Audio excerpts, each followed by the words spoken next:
yo trabajaba en el centro nuclear que está en Salazar, allá adelantito de la Marquesa, que en aquel entonces se llamaba Instituto Nacional de Energía Nuclear. Ahora se llama ININ, Instituto Nacional de Investigaciones Nucleares. Yo trabajaba ahí de 10 a 16 horas, ¿sí? Porque los camiones que estaban repartidos en diferentes puntos de la ciudad nos recogían, pues depende, a las 8:30, 9, depende de dónde vivía uno. Pero ese día yo llevé mi coche, un bocho, allí al kilómetro 13 de la carretera a Toluca, o sea, la entrada, y ahí varios colegas dejaban su coche, ya pasaba el autobús y nos subíamos. Y ese día, pues, a mí me interesaba asistir a la reunión del 2 de octubre. Entonces yo ya me regresé a mi coche y lo abordé como un poco antes de las 5, y he de haber llegado como a las 5:30 a Tlatelolco. Me estacioné y había tanques del ejército, pero la gente podía pasar, no había ningún obstáculo para llegar, Entonces me estacioné y me fui incorporando al meeting. Yo en aquel entonces también estaba estudiando el posgrado aquí en la UNAM. Entonces, pues no asistía a las asambleas porque no tenía tiempo, pero sí me interesaba ver qué es lo que iba a hacer el gobierno para conceder los 6 puntos, 8 puntos que solicitaban, que era más o menos llegar a una democracia realmente, ¿no? Que no hubiera represión, que hubiera facilidades para manifestarse, que hubiera prensa libre, porque todo estaba muy controlado, ¿no? Entonces yo les echo la culpa de esa situación a Díaz Ordaz y a Echevarría, Y los estudiantes, pues lo único que hacían era actuar según decidieran las asambleas, pero era todo lo mismo, ¿no? No había nada en contra de los Juegos Olímpicos y que no hubiera represión en contra de nadie, ¿no? Entonces ahí me encontré un amigo, no nos quedamos de ver, sino que por el azar me encontré un amigo que es el doctor Alejandro Cornejo Rodríguez, que actualmente está en el INAOE. Y había unas chicas biólogas que eran, bueno, yo soy egresado de la Facultad de Ciencias, ¿sí? Que eran, pues nos saludábamos, no éramos amigos, nos saludábamos. Entonces habíamos un grupito de la Facultad de Ciencias ahí, empezando a oír los discursos, pero no se notaba nada raro, o sea, las tanquetas ya eran algo común, ¿no? Pues ya habían entrado a Seúl los militares, ya habían desalojado. Entonces, pues esa era mi situación el 2 de octubre. El rector, ingeniero Barro Sierra, estuvo apoyando. Cuando le dieron el batucazo a la puerta de la Prepa 1, él hizo la bandera media asta, y después se organizó una marcha de Félix Cuevas para acá. Y fue una marcha exitosa, y todas las marchas de 68 no nada más eran estudiantes, también era el pueblo. O sea, el pueblo estaba tan amolado o más como está actualmente, ¿no? Esa era la situación en 68. Han de haber sido como las 6 de la tarde, cuando echaron las luminarias. Bueno, llegó un helicóptero, o dos, no recuerdo si era uno o dos, pero no habíamos mucha gente, la mayoría eran estudiantes, ¿eh? Eran pues, máximo 10,000, no, ya no había muchos, ya prácticamente el movimiento ya estaba extinguido, ¿no? Ya, con tanta represión que hizo el gobierno, ya el movimiento ya no era muy representativo. Pero yo llegué allí como poquito antes de las 6, y sí había como 10,000 gentes, ¿no? Y sí estaba rodeado la plaza Tlatelolco con tanques. Pero pues ya era común ver tanques por todos lados. Entonces yo me metí y ahí estábamos escuchando los discursos arriba en uno de los edificios. Ahí se instalaron los oradores, ¿sí? Empezaron a volar los helicópteros y se empezaron a acercar, y de repente salieron las luminarias, y a la hora que salieron las luminarias empezaron los balazos.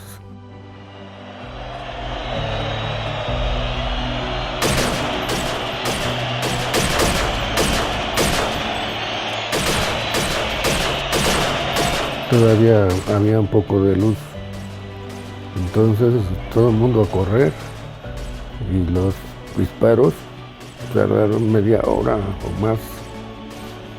Lo que pasa es que todos corrimos, y en eso iba pasando una señora humilde, ya grande, con su canasta, y le digo: ¿a dónde va?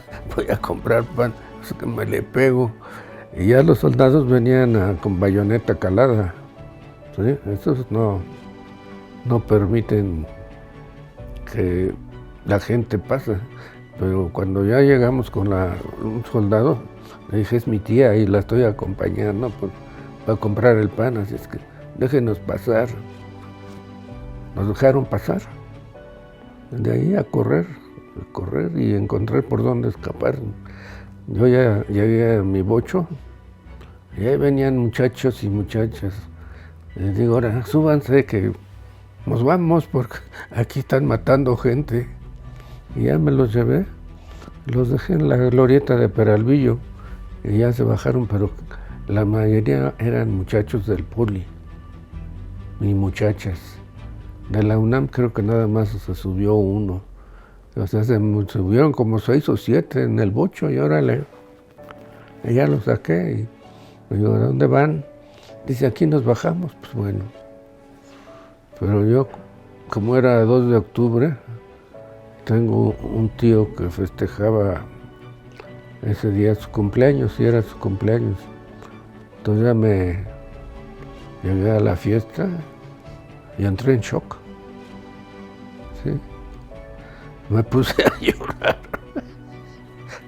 Y ya me calmaron los familiares, pero ahí me desahogué del shock que yo traía. Porque había periodistas extranjeros, como ya iba a ver las Olimpiadas. Me recuerdo que en el edificio donde estaban los líderes del movimiento, había una periodista italiana. La agarraron y ahí estuvo pues medio secuestrada por el ejército. Pues ella sí divulgó ampliamente en la prensa internacional todo lo que pasó. Todavía siguió la represión.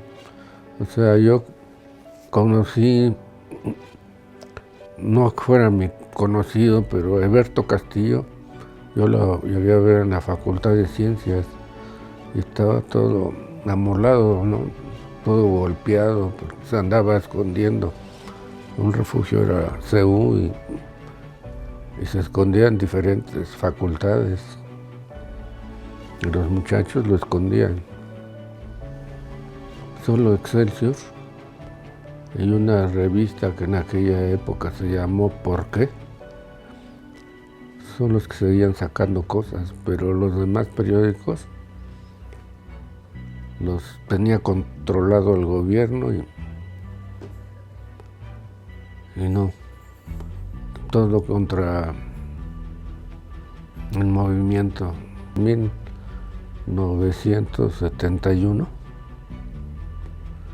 hubo una manifestación en San Cosme y ahí es donde llegaron los halcones que mandó Echeverría, ya era presidente, de otra represión, pero ya fue la última represión.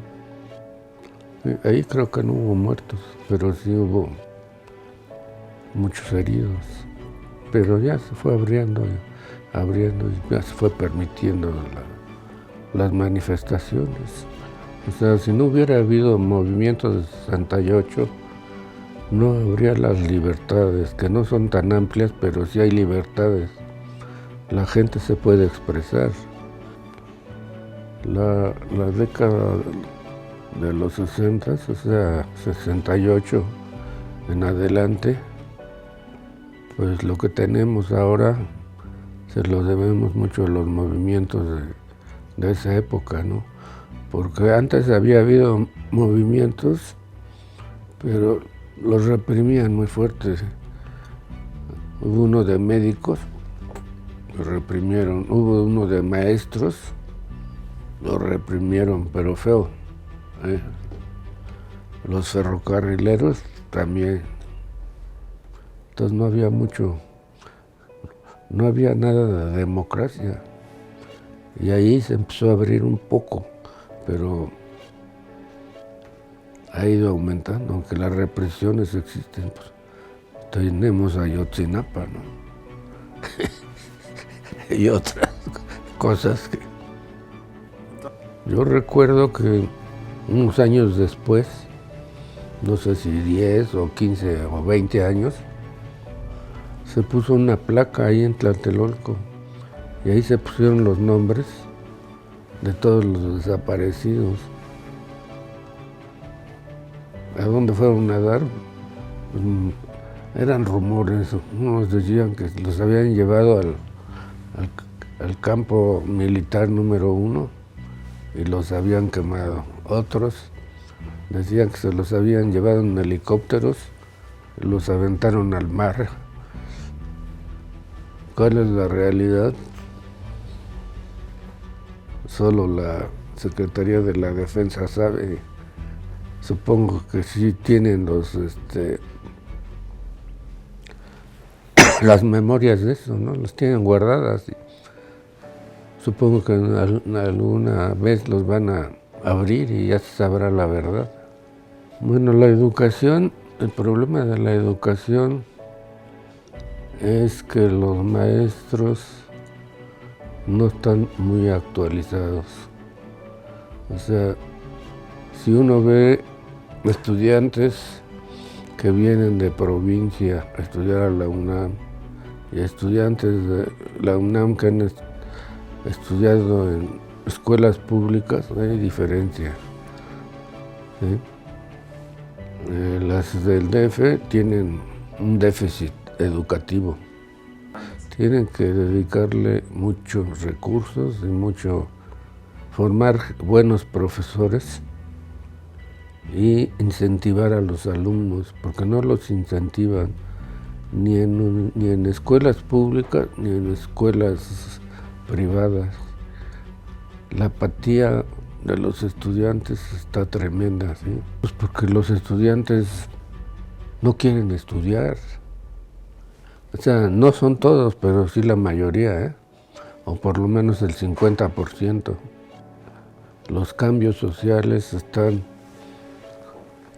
más separados, ¿no? O sea, cada vez hay más pobres. Tal vez no haya más ricos, pero los ricos son más ricos. Pero los pobres son más pobres. Entonces, es difícil la situación del país. Yo